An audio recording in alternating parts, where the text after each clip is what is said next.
오늘 우리는 아셀과 납달리를 만나게 되어집니다.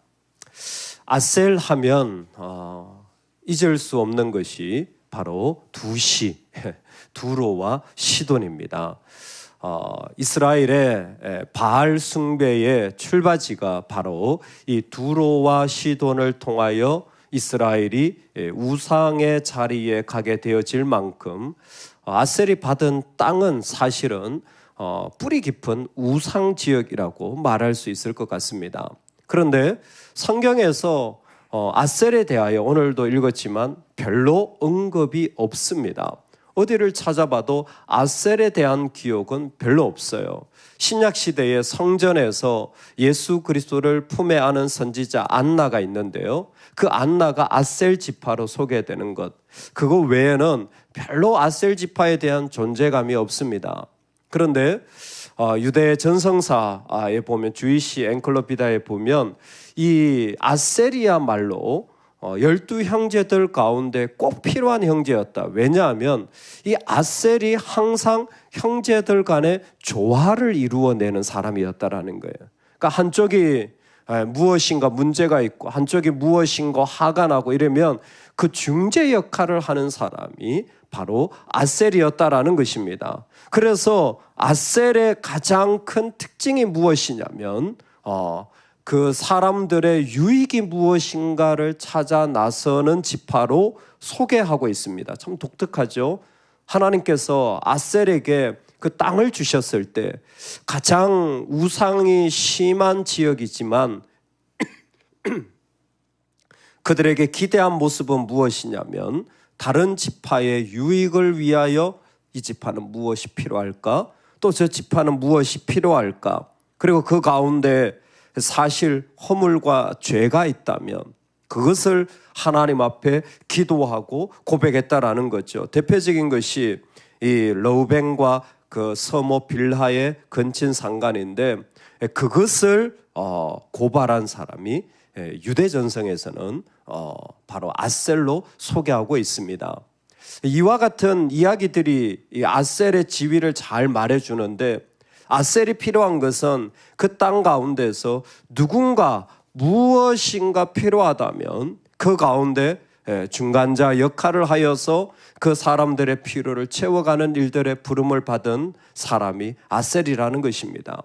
여러분, 사실은 자신의 어려움을 뛰어넘어서 다른 사람을 돌보는 사람, 사역자라고 부릅니다.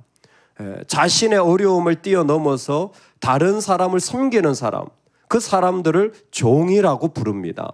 그런 사람들이 하나님 앞에 진짜 사역자인 것이죠. 내 어려움이 있지만 더 유익을 위하여 찾아가고 그 유익을 위하여 자신을 내어드리는 이 아셀의 영성이 우리에게도 고백되어질 수 있기를 소망합니다. 아멘. 두 번째는 이 납달리입니다. 납달리야말로 정말 이스라엘에게서 가장 저는 불쌍한 지파라고 생각되어져요. 근데 사실 불쌍하다라는 표현이 무색하게 이 아셀 지파의 가장 큰 특징이 무엇이냐면 그 가운데에서 늘 일어나는 지파라, 이렇게 소개할 수 있을 것 같습니다. 아셀 지파의 특징은 이렇게 갈릴리가 있는데 갈릴리 북쪽으로 위치해 있습니다. 나중에 단에 의하여서 다스림을 받기 때문에 이스라엘을 설명할 때 제일 아래 부엘세바, 시므온 땅입니다. 부엘세바에서 단까지라는 명칭이 자주 나오게 되어지는데, 그것은 납달리가 이스라엘의 최경계 북쪽에 위치하기 때문에 그렇습니다. 그래서 이스라엘이 살아가는 데 있어서 납달리가 위치한 지역의 중요성은 무엇이냐면, 예수님이 나중에 가브나움, 디베랴 바닷가 할 때 그 전부가 납달리 지파의 영역으로 되어져 있어요. 그런데 정복시대에서 특징은 제일 위에 있어요. 제일 위에 있다라는 위치가 납달리의 특징입니다. 제일 위에 있기 때문에 납달리는 이제 이 땅을 받고 나서 사명이 뭐냐면, 내가 잘못하지도 않았는데, 내가 무엇인가 그렇게 하지도 않았는데 그 어려움을 견디고 그리고 그 어려움을 견딘 자리에서 제일 먼저 부름을 받는 축복을 누리는 자, 그게 납달리예요. 여러분, 제일 먼저 빛을 보는 축복이 우리에게 있기를 소망합니다. 제일 먼저 하나님의 은혜를 경험하는 자가 되시기를 주의 이름으로 축복합니다. 아멘. 누구에게 주시느냐? 가장 먼저 어려움 당한 자에게. 사람들은 괜찮은 것 같은데 왜 나는 이런 일을 당하나 하신다면 납달리의 영성을 가지세요. 아, 하나님이 나한테 먼저 빛을 주시려고. 왜 나한테만 이런 고난을 주시느냐 한다면 하나님이 나한테 이 세상이 보지 못한 새로운 믿음의 세계를 보게 하려고. 그게 납달리예요. 납달리는 제일 위에 있습니다. 이스라엘의 제일 위에 있죠. 이스라엘 위에 있는 그 지파, 그게 납달리인데 이제 이스라엘이 끝나면 그러면 이스라엘 위에는 누가 있느냐 묻는다면 아람이 있어요. 아람 족속이 있죠. 그리고 아람 족속 위에 이제 왕정 시대가 되면 누가 일어나냐면 아수르가 일어납니다. 죄송합니다. 아수르가 일어나요. 그 아수르가 일어날 때에 이사야 시대에 참 이사야는 믿음의 그 고백을 하는데 이 아수르가 일어나서 남쪽으로 내려오게 되어집니다. 전통적으로 이스라엘과 아람은 이방이기 때문에 싸워요. 서로 원수지간인데 아람이 아수르의 세력을 보고 기가 죽습니다. 그리고는 북이스라엘과 연합군을 꾸리는 거죠. 야, 우리랑 같이 편먹고 저 아수르랑 싸우자. 그랬더니 북이스라엘이 홀라당 아람이랑 연합하게 됩니다. 그때 이사야가 유다한테 하나님 말씀을 전하는 거예요. 너희들은 하나님만 의지해라. 할렐루야. 너희들은 하나님만 의지해라. 할렐루야. 여러분, 사람은 항상 편먹어요. 사람은 항상 편먹어요. 근데 유다는 이사야는 뭐라고 하냐? 하나님만 의지해라. 근데 이 말씀이 들렸으면 오죽 좋아요? 항상 들리지 않는 게 문제예요. 왜? 그러면 악해져요. 아하스는 악한 왕이라 하나님을 듣지 못합니다. 그리고는 이 바보 같은 녀석이 아수르랑 편먹어요. 그러니까 남과 북의 전쟁이 되어버린 이런 일들이 되어진 거죠. 아수르가 아람이랑 북이스라엘이 편먹었어? 그냥 한 줌에 없애버립니다.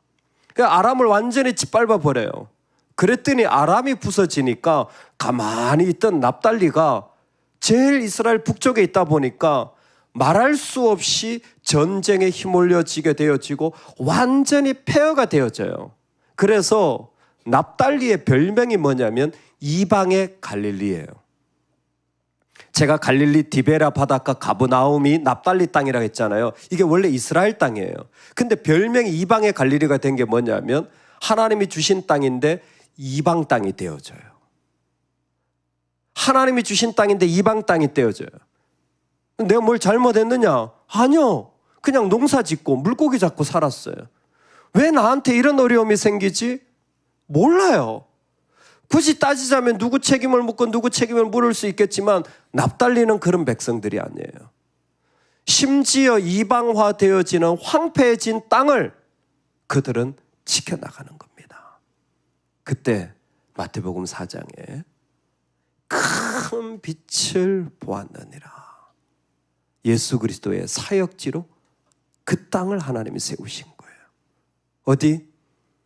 나는 잘 모르는 상황에 그저 살아가는 성실한 삶의 자리에 내 삶이 다 무너지도록 황폐화가 일어난 것이 납달리예요. 저는 꼭 인생에 이런 일들이 우리 삶에도 일어난다고 생각합니다. 왜 갑자기 이와 같은 일들이 일어나지 할 때 죄인은 자꾸만 편먹거나 자꾸만 누구를 정죄하는 일들에 나아가는데 납달리는 뭐냐면 그 자리에서 황폐된 자리를 계속 지켜나가는 거예요. 여러분, 오늘 우리에게 알지 못하는 일들이 일어날 수가 있습니다. 그때에 원망하거나 편먹지 마시고 가장 어려움을 당한 그곳이 가장 먼저 빛을 받을 곳이라는 사실을 믿음으로 고백할 수 있기를 주의 이름으로 축원합니다.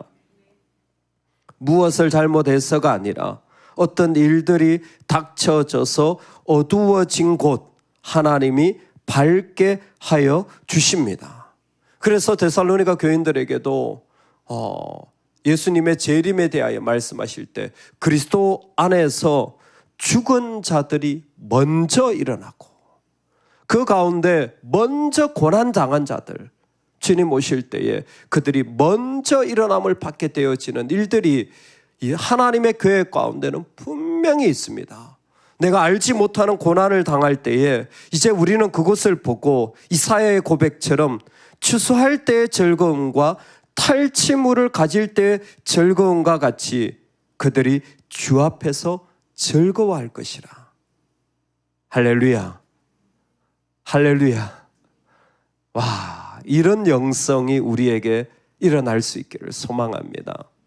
그 어려움의 자리가 오히려 내 영혼의 즐거움의 자리가 되어져서 주님이 빛을 비추실 때 얼마나 새롭게 아름답게 하실지 바로 납달리의 영성입니다.